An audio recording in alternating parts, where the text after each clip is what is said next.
Hello, everyone, and welcome back to Easy Talk English, the place where English feels calm, real, and human. Before we start, I want to ask you something simple. How was your day today? Maybe it was busy, maybe it was slow, or maybe it was just one of those normal days that pass quietly. I like that question because learning English is connected to your real life. You don't speak English in a classroom all day. You speak about dinner, work, plans, and small daily decisions. And that's exactly why today's topic is important. Yes, because today we're talking about something that looks very simple on paper: will and going to. Two small future forms, two very common structures, and yet so many learners feel nervous when they have to choose between them. I've had that moment myself when speaking another language. I start a sentence, then suddenly I pause and think, wait, which one should I use? And sometimes I stop speaking completely because I don't want to make a mistake. That freezing feeling is so common. Learners tell us, I know both are about the future, but when I speak, I don't know which one sounds right. So instead of speaking naturally, they slow down, overthink, and lose confidence. And here's the interesting part. Most learners actually understand the rule in theory. They've studied it before, they've seen examples, but when real conversation happens, their brain becomes too busy searching for the correct form. So let's ask a bigger question. Why does something so simple create so much hesitation? It's just the future, right? But the problem is not grammar knowledge. The problem is timing and feeling. Exactly. You're not just choosing words, you're choosing between a plan and a decision, between something prepared and something spontaneous, and that choice happens very fast in real life. If you feel confused here, please hear this clearly. This confusion is completely normal, especially at A2 and B1 level. It means you care about sounding natural, and that's a good sign. Yes, and today we're not going to open a heavy grammar table. We're not going to give you 10 complicated rules. Instead, we're going to focus on feeling and situation. Because English is not about memorizing rules first. It's about understanding what's happening in your mind before you speak. When you understand the situation clearly, the grammar becomes easier. So stay with us, relax your shoulders, and don't worry about perfection. By the end of this episode, you won't just know the difference between will and going to, you will feel it. All right, let's start with the heart of the difference. Forget grammar rules for a moment and think about your thoughts. The key question is simple. Did you decide before speaking, or are you deciding right now? That's such a helpful way to look at it. If the plan already exists in your mind before you open your mouth, we usually use going to. If the decision is born at the moment of speaking, we usually use will. Let's use a very normal example. Dinner. Imagine it's 4 p.m. and this morning you already bought vegetables and pasta. You already know what you'll cook. So you say, I'm going to eat pasta tonight. That sounds natural because the plan is already alive in your mind. You've prepared for it. Maybe you even told someone about it earlier. The decision didn't happen now, it happened before. Now, let's change the situation. It's 8 p.m., you didn't plan anything, and you suddenly feel hungry. You look at your fridge and say, I think I'll eat something light tonight. That decision was created in that exact moment. You didn't think about it earlier. That's why will feels natural there. So notice something important here. Both sentences talk about the future, but the difference is not time. The difference is when the decision was made. Yes, and this is the insight that changes everything. Grammar follows thought timing. English is reacting to what your brain is doing. Let's try another everyday example. Imagine you're sitting on the sofa and your phone rings. You didn't expect it. You say, I'll answer it. That's a spontaneous decision. Exactly. But if earlier in the day you already told your friend, I'm going to call my mom tonight, that's a plan. You already decided before speaking. This difference becomes clearer when we think about preparation. If something is written in your calendar or already organized, it usually feels like going to. And if something surprises you and you react quickly, it usually feels like will. For example, your friend says, I'm thirsty, and you reply, I'll get you some water. Yes, that's not a plan, it's kindness in the moment. Your brain didn't prepare that sentence earlier. I remember once I was at home planning my week. I said to myself, I'm going to start exercising next Monday. That felt serious and prepared. But the next day, when I suddenly had free time, I said, okay, I'll go for a quick walk. That's such a great real-life example. The first one shows intention and planning. The second one shows a quick decision. So instead of asking, which rule should I follow, try asking, did I already decide this before speaking? If yes, going to. If no, and the decision is happening now, will. When you connect grammar to your mental timing, the confusion becomes smaller. You're not memorizing a rule, you're observing your own thoughts. And that makes English feel more natural. You don't need to stop the conversation to check a grammar book. You just follow the feeling of the moment. Exactly. Plan that already exists? Going to. Decision born right now? Will. That's the core difference, and everything else grows from this idea. Now let's move into real-life situations, especially work, because this is where many learners feel pressure. Imagine your manager asks, "What are you doing this afternoon?" If you already checked your calendar this morning, you might say, "I'm going to attend a meeting at 3 p.m." That sounds natural because the meeting is planned. It's written somewhere, maybe in your email or your schedule. Your brain prepared for it earlier. Now imagine something changes. The meeting is suddenly canceled, and your manager says, "Okay, what will you do instead?" In that moment, you decide and say, "I think I'll finish my report." See how natural that feels? The report was not the original plan. The decision appeared in the moment, so will fits perfectly. This happens every day in offices. Plans change, schedules move, and your grammar follows your mental preparation. If it was prepared before speaking, it often becomes going to. And if you're reacting to new information, it often becomes will. For example, your colleague says, I can't join the presentation. You quickly reply, okay, I'll present alone. That's a spontaneous response. You didn't plan to present alone earlier. The situation forced a quick decision. Let's leave the office for a moment and talk about home life. Imagine it's Sunday evening. You look at your week ahead and say, I'm going to wake up early tomorrow. You've already accepted that plan in your mind. Yes, maybe you even set your alarm. That's preparation. But now imagine your alarm rings in the morning and you feel very tired. You say, okay, I'll wake up in 5 minutes.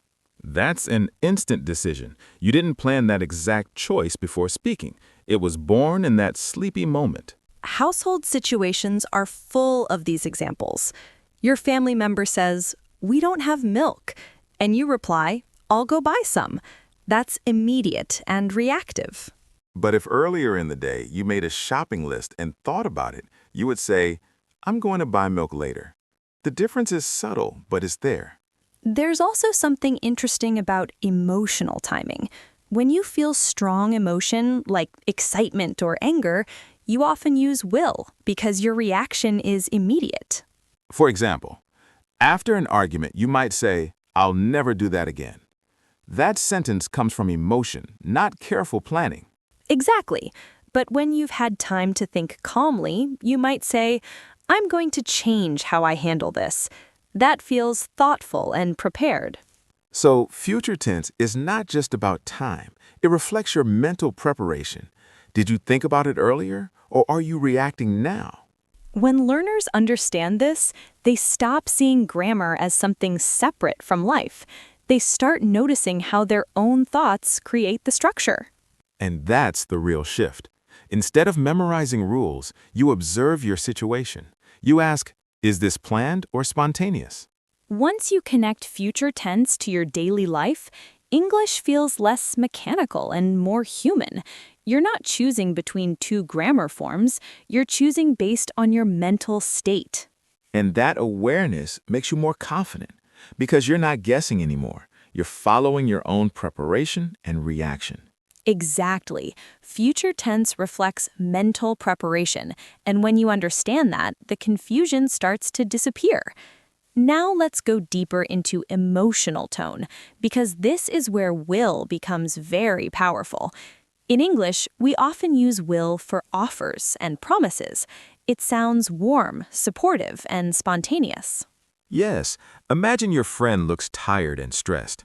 You don't plan anything, you just feel it and say, "I'll make you some tea." That sentence feels kind and natural. Exactly, because the offer is created in that moment. It shows care. If you said, "I'm going to make you some tea," it would sound like you planned it earlier, which changes the feeling. That's such an important difference. Will often carries emotional warmth. It feels immediate and human. Let's talk about promises. When we promise something, we usually use will. For example, "I'll call you tomorrow," or "I won't forget." Promises live in will. And that's because a promise is a decision you're making at that moment. You are giving your word right now. Here's a small mini dialogue. Imagine this situation. Friend, "I'm really worried about the exam." You, "Don't worry, I'll help you study tonight." That sounds natural and supportive. The help wasn't planned earlier. It was born from hearing your friend's concern. Now let's look at emotional reactions. When people are excited, angry, or surprised, they often use will. For example, "I'll never forget this day," or "I'll always support you." Those sentences are emotional, not carefully planned. They come from the heart, not from a schedule. Now let's compare that with going to for serious decisions. Imagine someone has been thinking for months about changing careers. They finally say, "I'm going to change my job." That sounds thoughtful and prepared. It doesn't feel like a quick emotional reaction. It feels stable and planned. Here's another mini dialogue. Friend, "You look unhappy lately." You, "Yes, I've been thinking a lot. I'm going to move to a new city." That sentence feels serious and intentional. It's not spontaneous.